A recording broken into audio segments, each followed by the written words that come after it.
മുഹമ്മദ് അബ്ദുറഹിമാൻ സാഹിബിനെ പോലെ കർക്കശമായ നിലപാടുള്ള മറ്റൊരു രാഷ്ട്രീയ നേതാവ് കേരളത്തിൽ ഉണ്ടായിട്ടില്ലെന്ന് ചലച്ചിത്രകാരൻ PT കുഞ്ഞു മുഹമ്മദ് പറഞ്ഞു.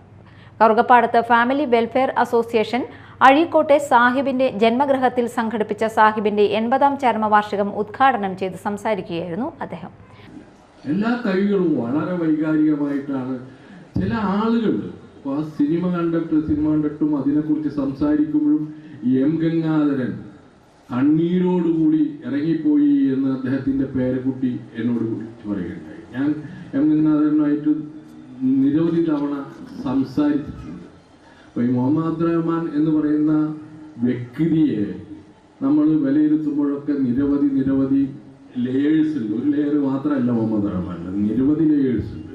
മുഹമ്മദ് റഹ്മാൻ സാഹിബ് രാഷ്ട്രീയ രംഗത്തേക്ക് വരുന്നത് ഒരു പ്രത്യേക കാലഘട്ടത്തിലാണ്.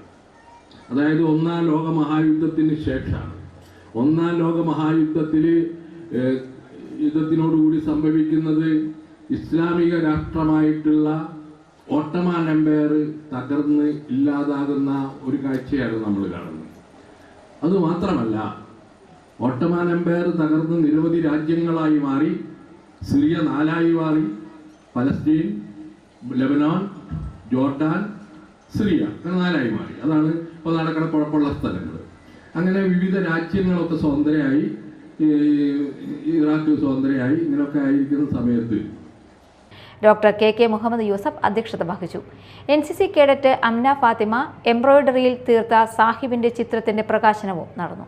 Panchayat president KP Rajan, professor MN Karassery, EK Soman, Abdul Wahid, Sajad Saheer, Ibrahimkutty, KK Sakeer, KG Sreenivasan Shanti, KK Azad എന്നിവർ സംസാരിച്ചു.